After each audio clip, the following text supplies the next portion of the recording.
I always had this nagging feeling. You know, that little itch in the back of your mind telling you something's not right. Tammy and I had been married for close to a decade. And sure, marriage isn't always sunshine and roses. But this was different. She wasn't cold or distant. If anything, she was cheerful, overly so. It was like she was trying to keep me distracted. At first, I told myself I was overthinking. But deep down I knew. I started noticing things months ago. Tammy was guarded about her laptop, shutting it whenever I walked into the room. Just a work habit, she'd say with a laugh, brushing it off. But she never used to be like that. Her phone, too, always face down, notifications silenced. I don't know why I didn't push harder. Maybe I didn't want to know what I might find. Then, of all people, it was Robin who uncovered the truth. Our sweet, curious 10-year-old, who loves tinkering with anything electronic, stumbled across something I wasn't prepared for. It was a quiet Saturday morning, Tammy off at her yoga class, and Robin had wandered into Tammy's study. I figured she was just playing around, maybe poking through old files or doodling on a notepad. "Dad," she called from upstairs, her voice hesitant. "Can you come here?" I climbed the stairs, thinking she'd found something funny or had a question about her homework. But when I walked in, Robin was sitting at Tammy's desk, Tammy's laptop open in front of her. The look on her face made my stomach drop. She wasn't smiling. She wasn't curious. She looked confused, scared. "What's wrong, sweetheart?" I asked, stepping closer. She didn't answer right away, just pointed at the screen. That's when I saw it. A video paused mid-frame. It was Tammy. My Tammy. But not in a way I ever thought I'd see her. She wasn't alone, and the intimacy of the moment hit me like a punch to the gut. "Why is Mom doing that?" Robin's voice trembled. I froze. My heart raced as I reached over and slammed the laptop shut, muttering something about it being adult stuff she wouldn't understand. I gently guided her out of the room, trying to keep my voice steady. "Go downstairs, kiddo. We'll bake cookies in a bit, okay?" She nodded, her little face still clouded with worry. As soon as she was gone, I sat down at the desk, my hands shaking. My mind screamed at me not to open that laptop, but I had to. I had to know. The first thing I saw when I reopened it was the folder. Videos, pictures, chats. All of them showing me a version of Tammy I didn't recognize. She wasn't just cheating on me, she was mocking me, belittling me with her lover, calling me a doormat, laughing about how easy it was to manipulate me. I read the messages, each one worse than the last, and I felt my chest tighten like I couldn't breathe. One message stood out. "I want to break him," Tammy had written. "It'll be hilarious." I couldn't believe what I was seeing. This wasn't just betrayal. It was cruelty. She wasn't just unfaithful, she was enjoying the idea of humiliating me. By the time Tammy came home, I had already shut the laptop and put it away. My heart was pounding in my ears, but I forced myself to act normal. She walked in with a smile, holding a bag of groceries, chatting about how good her yoga class had been. I smiled back, helped her unpack, and even joked about forgetting to grab bread. All the while, my mind was replaying what I'd seen. I didn't say a word about it. Not yet. I wasn't ready. This wasn't something I could just confront her about in the middle of the kitchen. No, I needed time. I needed a plan. Tammy might have thought she had control over me, but she was about to learn just how wrong she was. After that day, I couldn't look at Tammy the same way. Every time she smiled at me, every time she kissed my cheek or laughed at one of my jokes, all I could think about was what I'd seen, and what I now knew about her. But I kept my cool. It wasn't easy. Some nights I barely slept, lying awake wondering how long this had been going on, how much of our life together had been a lie. The worst part was pretending. Every morning, I got up, went through the motions, and played the role of a loving husband. Tammy didn't suspect a thing. If anything, she seemed more relaxed, even happy, which only made it harder. But I had to stay focused. If I let on that I knew, I wouldn't have the chance to do what I needed to do. The first step was gathering evidence. I didn't just want to confront her. I wanted her lies laid bare. I wanted to make sure there was no escape, no way for her to twist the story to make herself the victim. So I started small, taking photos of her messages, downloading the videos, and copying the chats. It wasn't just about proof for me, it was about making sure everyone else saw the truth too. During those weeks, Tammy was as cheerful as ever. She'd hum while cooking dinner, talk about plans for a family vacation, and spend evenings on her laptop, probably chatting with him. It made me sick to watch, but I played along. I'd sit on the couch with Robin, helping her with homework or watching TV, all while Tammy carried on as if nothing was wrong. One night, while Tammy was out meeting friends, I decided to dig a little deeper. I searched through her drawers and closet, looking for anything else she might be hiding. And that's when I found it, a small locked box tucked in the back of her closet. It was almost laughable, like something out of a bad movie. The lock was cheap, and I easily pried it open with a screwdriver. Inside was more than I bargained for. There were letters from her lover, photos, and a strange metal device I didn't immediately recognize. It took me a moment to realize what it was, a chastity cage. For me. There were even printed articles about how to train your husband to be submissive. I felt a wave of anger so strong I had to sit down. She wasn't just cheating on me, she was planning to control me, humiliate me, turn me into some kind of joke. I carefully put everything back, locking the box and returning it to its hiding spot. My plan was becoming clearer. The idea hit me while lying awake one night, staring at the ceiling. If Tammy was going to betray me so completely, she deserved to face the consequences. Not just with me, but with everyone who thought they knew her. I decided I wasn't going to confront her in private. No, that would be too easy for her. She needed to be exposed. The family gathering was the perfect opportunity. Tammy had been pushing for us to host something for a while, saying it'd be nice to bring everyone together before the holidays. So, I played along, suggesting we make it a special celebration. She loved the idea, probably thinking I was making an effort to win her back or spice things up. It was pathetic, really, how easily she bought into it. We set a date for the following weekend. Tammy invited friends, family, and even a few of her colleagues. She was thrilled, planning the menu and decorating the house with the kind of enthusiasm that used to make me love her. Now it just made me hate her more. As the day approached, I finalized my own preparations. I edited together a video, a highlight reel of our life together. The first half was sweet and nostalgic, full of family photos and happy memories.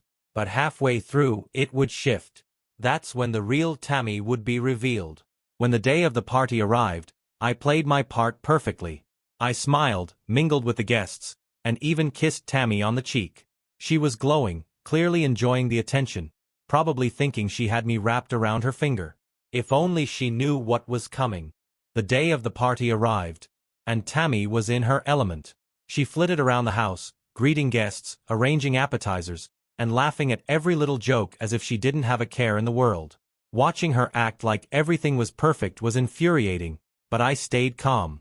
This wasn't the moment to crack. I kept myself busy, playing the role of the good husband, greeting her parents, offering drinks, and making sure Robin was occupied with her cousins. "You've outdone yourself," Tammy's mom said as she passed me. "Yeah," I replied with a small smile. "It's a night we won't forget." By the time everyone arrived, the house was packed. Friends, family, colleagues, all gathered for what Tammy thought was going to be a celebration of her perfect life. She had no idea what was coming. The guests were in high spirits, chatting and sipping wine as Tammy made a small toast. "Thank you all for coming," she began, her smile lighting up the room. "This is just a little reminder of how important it is to surround ourselves with the people we love." Polite applause followed, and Tammy gave me a nod. She thought I'd say something romantic, something to reaffirm her carefully constructed image. Instead, I raised my glass and smiled. Tammy's right. Tonight is about celebration and honesty. I've put together something special to honor the occasion. Let's take a look. Her face lit up, clearly surprised but pleased. She had no idea. I dimmed the lights and hit play. The video began as a highlight reel of our life together. Robin's first birthday, family vacations, and Tammy's favorite moments. It was warm and nostalgic, and the room filled with quiet laughter. But as the music faded and the screen turned black, the tone shifted. The next clip started abruptly. Grainy footage of Tammy with her lover, in our bedroom. Her laughter echoed through the room. Kevin is such a pushover, she said on the screen, her voice casual and cruel. He doesn't suspect a thing. The silence in the room was deafening. Tammy froze, her wine glass slipping slightly in her grip. Kevin, she hissed under her breath, her voice sharp with panic. I ignored her. The video continued, showing her messages, laughing with her lover about plans to humiliate me. In one message, she joked about turning me into the perfect little servant. Murmurs spread through the crowd.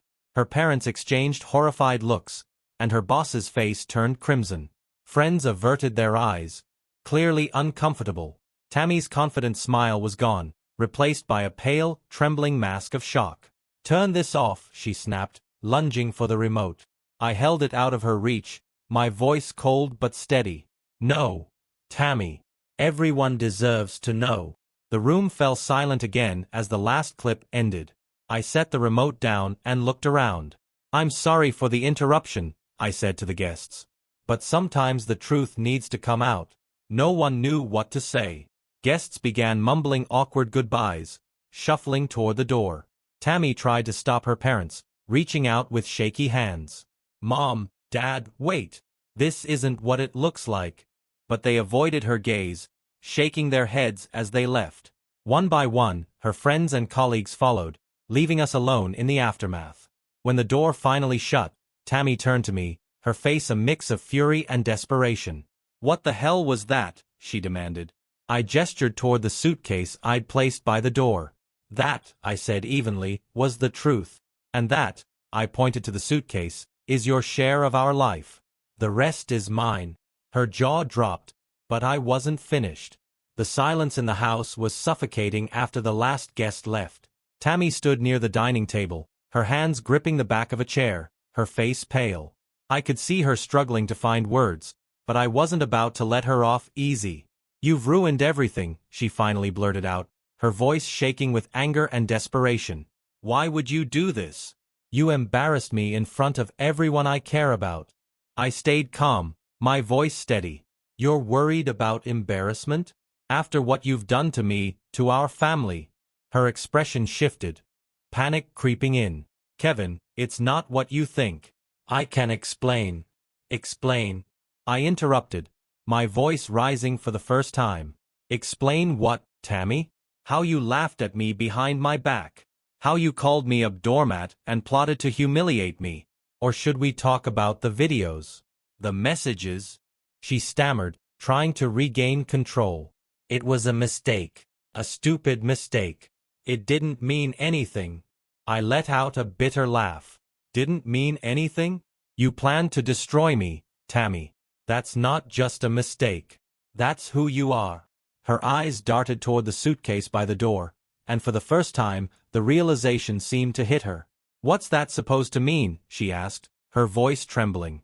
I walked over to it and pointed. That's your share of our life together. Clothes, toiletries, the essentials. The rest? The house, the money, everything we built together. It's mine now. And before you ask, don't worry. I've set up a trust for Robin.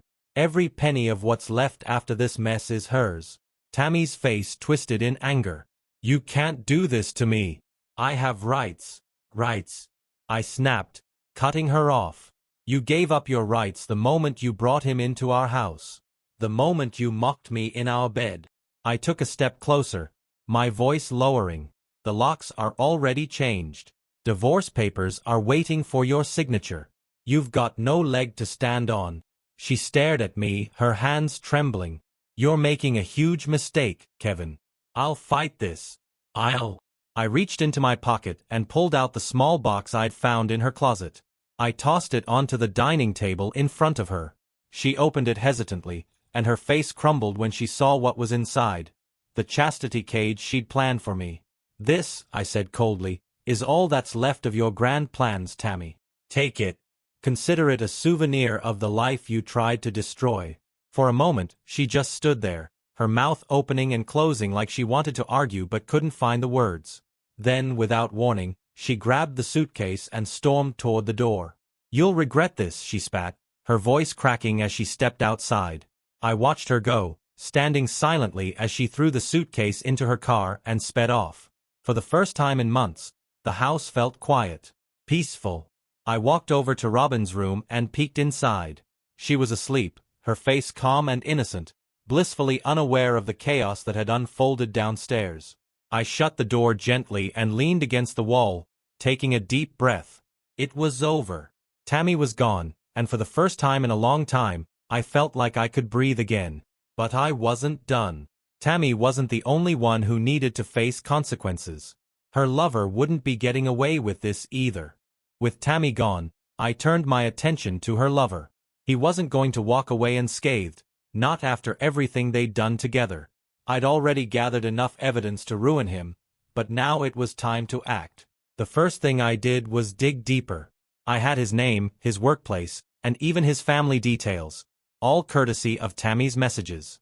It was clear he was married with kids, which only fueled my determination. This wasn't just about revenge, it was about exposing the kind of person he truly was. I started small. The videos and screenshots I'd collected were carefully compiled into an anonymous package. His wife was my first recipient. I printed the messages he'd exchanged with Tammy, detailing their affair and mocking their respective spouses. Alongside it, I included a USB drive with the videos. It wasn't easy to send, knowing the pain it would cause her, but I knew she deserved to know the truth. The second package went to his workplace. I left out the explicit videos, but the messages were damning enough. He worked in a relatively high-profile position, someone who couldn't afford a scandal. The documents highlighted his infidelity and unethical behavior, paired with a polite note suggesting his actions might not align with the company's values. It didn't take long for the fallout to begin. Tammy's lover was fired within a week. His company cited personal misconduct in their statement, though I'm sure the rumors spread quickly. As for his home life, I heard through the grapevine that his wife kicked him out, taking their kids with her. I didn't feel bad for him, not even a little. Meanwhile, Tammy's reputation wasn't faring much better. Word about the party spread fast. Her friends and colleagues were whispering behind her back, and some cut ties with her entirely. Her parents refused to take her calls, furious at what she'd done to me and Robin. The silence from Tammy herself was deafening. I didn't hear from her for weeks after she left, and I preferred it that way. I was focused on Robin and rebuilding my life, our life, without her. One afternoon, as I was tidying up the living room, Robin came in with her tablet. She hesitated before speaking. "Dad, is Mom coming back?" The question hit me harder than I expected. I knelt down, meeting her eyes. "No, sweetheart," I said gently. "Mom made some mistakes, and she's staying somewhere else now. But you and I are going to be okay. I promise." She nodded, though I could see the sadness in her eyes. "Can we still go to the park this weekend?" "Of course," I said, pulling her into a hug. "We'll do whatever you want." It wasn't easy, but every day felt a little lighter. Robin and I found a rhythm, making pancakes on Sundays, playing board games after dinner, and taking long walks with our dog. She kept me grounded, reminding me of what really mattered. As for Tammy, I heard through mutual acquaintances that she was struggling. Her lover had abandoned her after his life fell apart, and she'd been bouncing between friends' couches ever since. I didn't care enough to check on her. She made her bed, and now she had to lie in it. For the first time in a long time, I felt a sense of peace. Tammy's betrayal had shaken me to my core, but it hadn't broken me. I was stronger than she gave me credit for, and now I had a chance to build something better, for me and for Robin. Life without Tammy was quieter, simpler. For the first time in years, I felt like I had space to breathe. Robin and I found a routine that worked for us: school drop-offs, dinners together, and movie nights on Fridays. It wasn't the life I had planned, but it was ours, and that was enough. Tammy, on the other hand, wasn't doing well. Word got back to me through a mutual friend that she'd been staying with one of her college friends, someone who hadn't attended the party. That arrangement didn't last long, though. Her friends, apparently, didn't have much patience for her excuses once they learned the full story. She was running out of places to go. I wasn't about to swoop in and save her. My focus was on Robin and keeping our life as stable as possible. But Tammy wasn't ready to fade quietly into the background. One Saturday morning, just as I was finishing breakfast with Robin, there was a knock at the door. I froze for a moment, unsure who it could be. Most of my neighbors didn't visit without calling first. Robin, always curious, darted to the door before I could stop her. "Mom," she said, surprised. Tammy stood on the porch, looking like a shadow of the person I once knew. Her hair was unkempt, her clothes wrinkled, and her face pale. "Hi, sweetie," she said softly, her eyes darting past Robin to meet mine. I stepped forward, gently pulling Robin back. "Why are you here?" I asked, keeping my voice calm but firm. Tammy sighed, her shoulders slumping. I wanted to see Robin. I miss her, Kevin. Please." Robin tugged at my hand. "Can she stay, Dad? Just for a little while." I knelt down to Robin's level. "How about you go play in your room for a bit, sweetheart? I'll come get you soon." She hesitated but eventually nodded, skipping off toward her room. I turned back to Tammy, stepping outside and closing the door behind me. "What do you want, Tammy?" I asked, my tone sharp. "I want to see my daughter," she said, her voice breaking. "I've made mistakes, I know that, but she's still my child." I folded my arms, keeping my expression neutral. "You had every chance to put Robin first, and you didn't. You threw away our family for, what? Some cheap thrills." Her eyes filled with tears, but I didn't feel pity. "I've lost everything, Kevin," she whispered. "My friends, my family. Even him." She laughed bitterly. "He won't even return my calls." "That's not my problem," I said coldly. "You brought this on yourself." She reached out as if to touch my arm but stopped short. "Please, Kevin. I need to see Robin. I need something to hold on to." I let out a long breath, trying to keep my anger in check. "You can see her," I said finally. "But it'll be supervised. I'm not leaving her alone with you." Tammy nodded, her lips trembling. "Thank you," she said quietly. I let her in, keeping a close eye on her as she spent time with Robin. They played with her toys for a while, Tammy's smile strained but genuine. It was clear she was trying, but it didn't erase the damage she'd done. When it was time for her to leave, Tammy lingered at the door. "I know I don't deserve it," she said, her voice barely above a whisper. "But, thank you." I didn't respond, closing the door behind her. Robin looked up at me, her face thoughtful. "She's sad," she said simply. I knelt down, pulling her into a hug. "Yeah, she is," I said. "But you don't have to worry about that, okay? I'll take care of everything."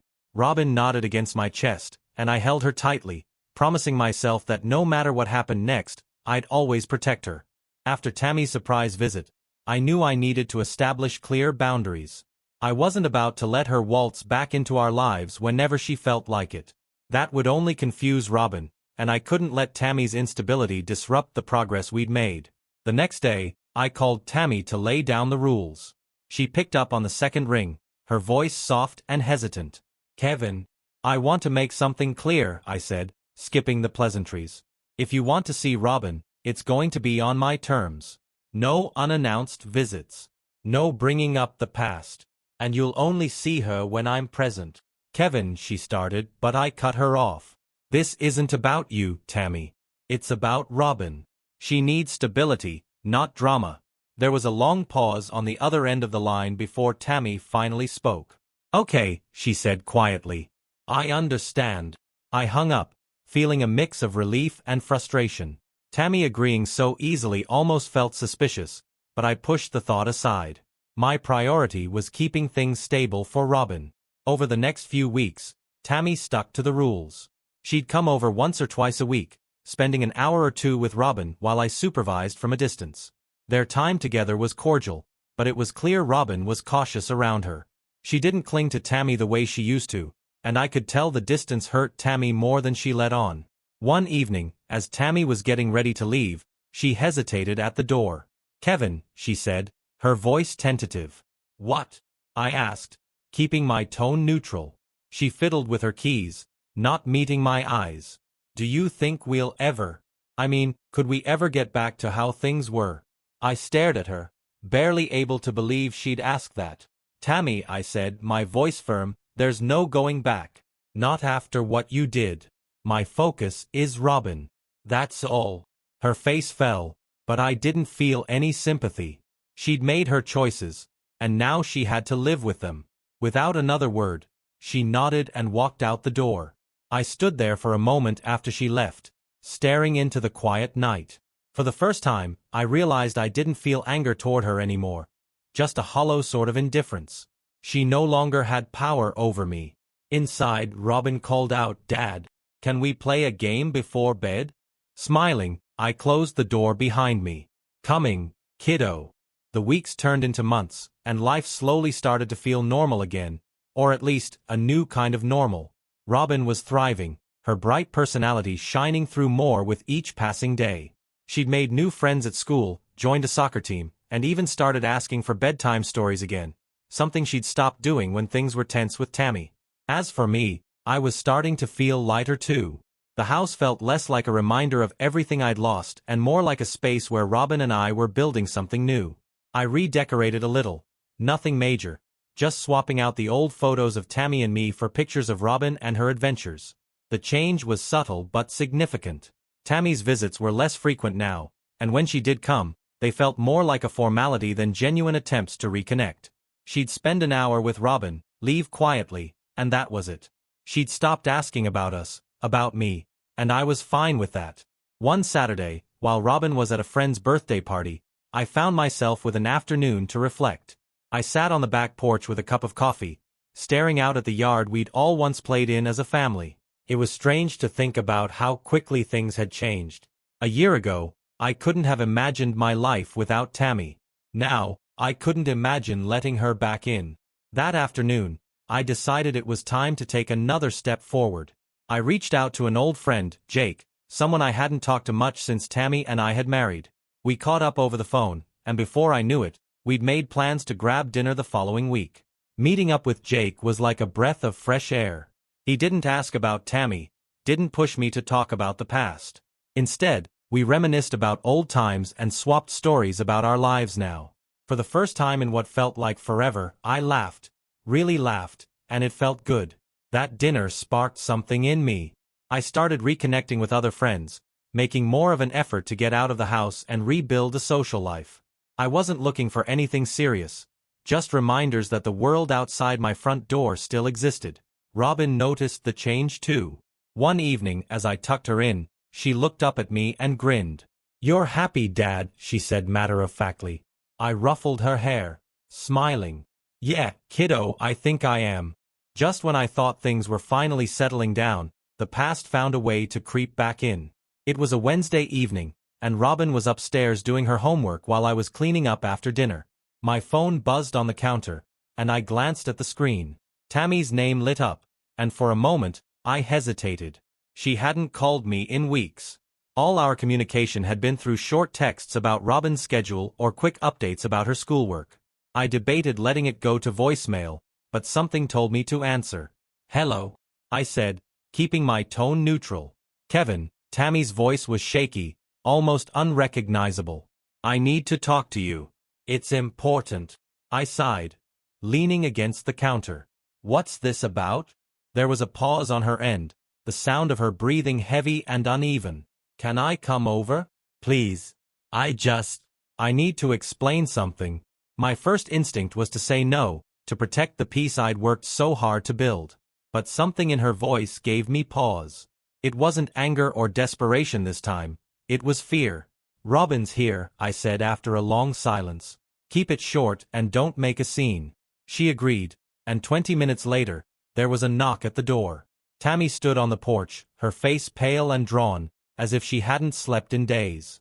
She stepped inside without waiting for an invitation, her arms crossed tightly over her chest. "What is it?"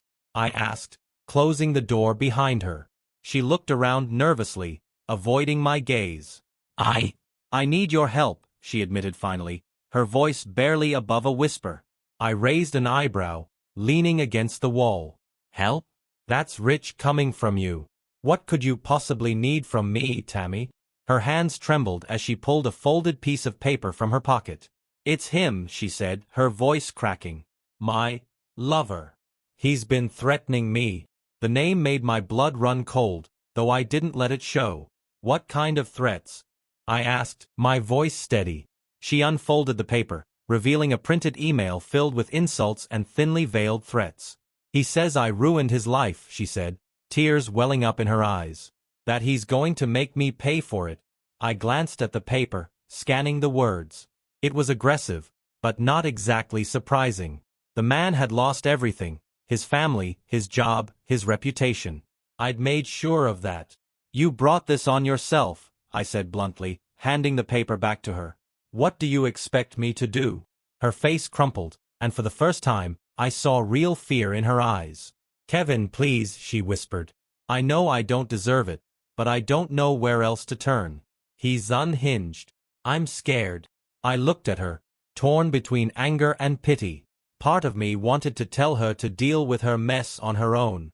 But another part, the part that still cared about Robin's mother, however flawed she was, knew I couldn't ignore this.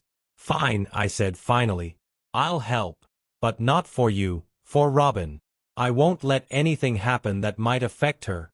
Tammy nodded, relief washing over her face. "Thank you," she said softly.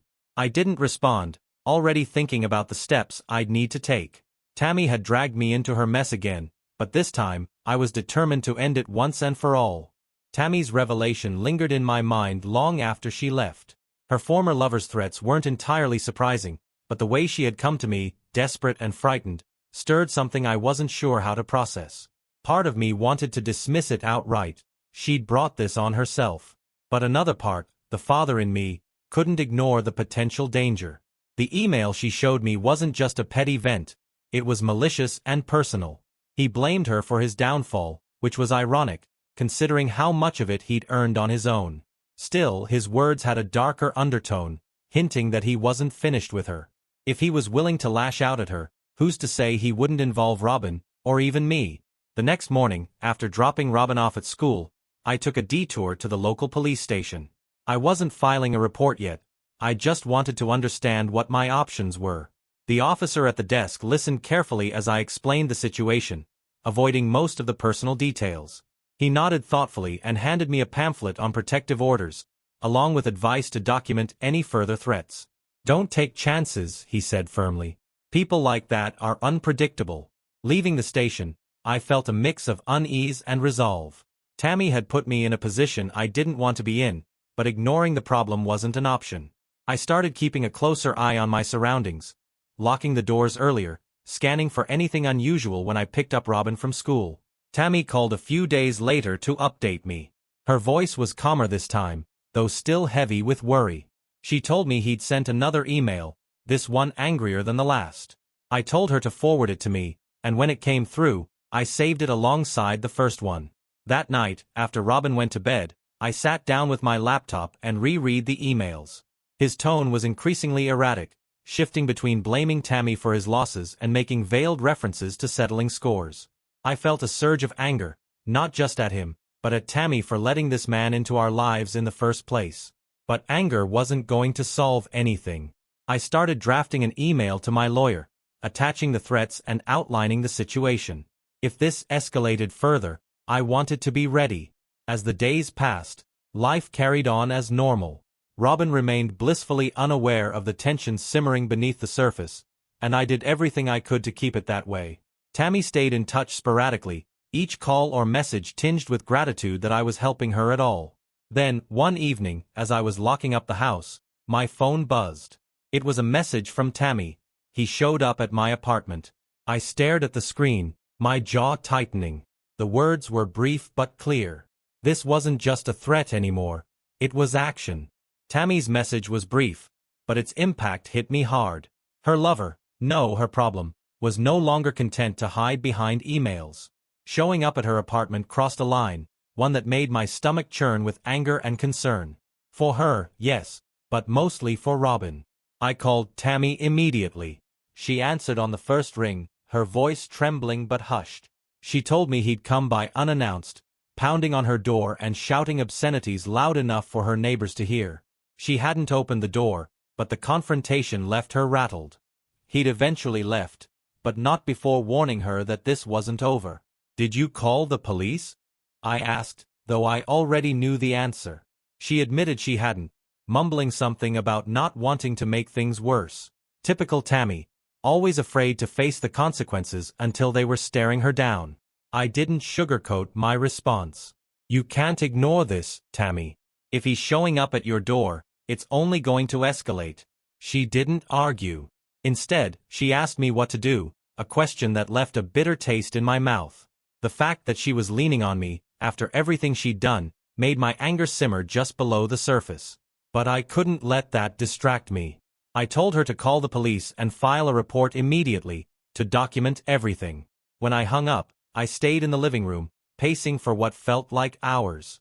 The thought of this man being so brazen, so unhinged, made my skin crawl. Robin was asleep upstairs, blissfully unaware, and I was determined to keep it that way. The next morning, Tammy texted me that she'd gone to the police station and filed a report. They'd advised her to apply for a restraining order, though she sounded less than confident about its effectiveness. I urged her to follow through. The more barriers she put up, the better, for all of us. Still, I couldn't shake the feeling that it wasn't enough. So, I made a few calls of my own. A friend of mine, Jake, had some connections in the security industry. After a long conversation, he agreed to set me up with some basic home security equipment. Cameras for the front and back doors, motion sensors, and an app that would alert me if anything seemed off. It wasn't much, but it was a step in the right direction. Tammy called a few days later, sounding more frantic than ever. He'd sent another email, this one more explicit about what he intended to do. She forwarded it to me, and as I read his words, I felt a sick sense of satisfaction that I'd already begun documenting everything. "You have to do something, Kevin," she said, her voice breaking. I clenched my jaw, forcing myself to stay calm. "I am doing something," I said evenly. "But you need to stay out of sight for a while. Let the police handle him." She didn't seem convinced, but I didn't care. My focus was Robin and ensuring this man didn't find his way into our lives any more than he already had. As I hung up the phone, I sat in the quiet of the house, staring out the window. Tammy's choices had brought chaos into our lives, but I was determined to see this through, for Robin's sake, if nothing else. This wasn't just about dealing with a threat. It was about reclaiming control over the life Tammy and her lover had tried to tear apart. It wasn't long before Tammy's problem became impossible to ignore. One evening, just after I'd put Robin to bed, my phone buzzed again. Tammy had sent another panicked text. "He's outside my apartment again. I'm scared." This time, I didn't hesitate.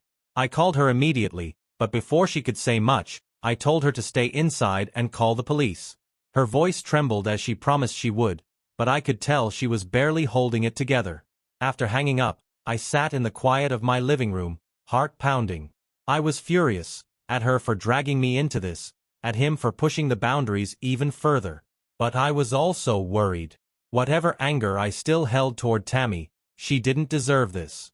The next day, she called to let me know the police had arrived and escorted him away. But they hadn't arrested him, just warned him to stay away. Tammy's voice shook as she explained, and I could tell the encounter had left her rattled. "You can't keep staying there," I said firmly. "Find somewhere else for now. I'll help if it's for Robin's sake, but I won't let this spill into her life." Tammy reluctantly agreed, and for once, I felt like we were on the same page. I called my lawyer that night, updating him on the situation. Between the emails, Tammy's reports to the police, and the escalating behavior, we were building a case against this man. It wasn't just about keeping Tammy safe, it was about ensuring Robin and I wouldn't be dragged into his madness. The battle wasn't over, but I was ready to see it through. Tammy moved out of her apartment the following week, staying with an old friend outside the city. It wasn't ideal, but at least it put some distance between her and the man who had turned her life, and mine, into chaos. For the first time in weeks, I felt a flicker of relief. Robin remained unaware of the storm swirling around us, and I was determined to keep it that way. I doubled down on our routines, keeping her days filled with school, soccer practice, and little moments of normalcy. Her laughter, her stories about friends, and the simple joy she brought into the house were grounding for me in a way nothing else could be. Meanwhile, Tammy's situation with her former lover was reaching a breaking point. She forwarded me the latest messages he had sent, rambling and full of blame, but also quieter threats about knowing where to find her. It was clear he hadn't let go. I sent everything to my lawyer, who assured me the case was building. Between Tammy's police reports and the evidence I gathered, we had a solid foundation to push for legal action. Still, it wasn't happening fast enough for my liking. Tammy called me one evening, her voice subdued. "I just wanted to thank you," she said, "for helping, even after everything." I didn't know what to say. Part of me wanted to tell her not to mistake my actions for forgiveness, but I held back. Instead, I simply replied, "This is about Robin. That's all." She didn't argue, and after a brief silence, she said goodbye. As I hung up, I realized how little space Tammy occupied in my thoughts now. Her betrayal, once a wound that consumed me, felt more like a scar, still there, but no longer the center of my life. Robin was my focus. My future was mine to rebuild. Tammy's chaos had tried to tear it apart, but I wasn't going to let it win. The pressure on Tammy's former lover finally caught up to him. A few weeks after Tammy moved, my lawyer called with an update. The police had acted on the evidence we'd compiled, issuing a formal restraining order and bringing him in for questioning.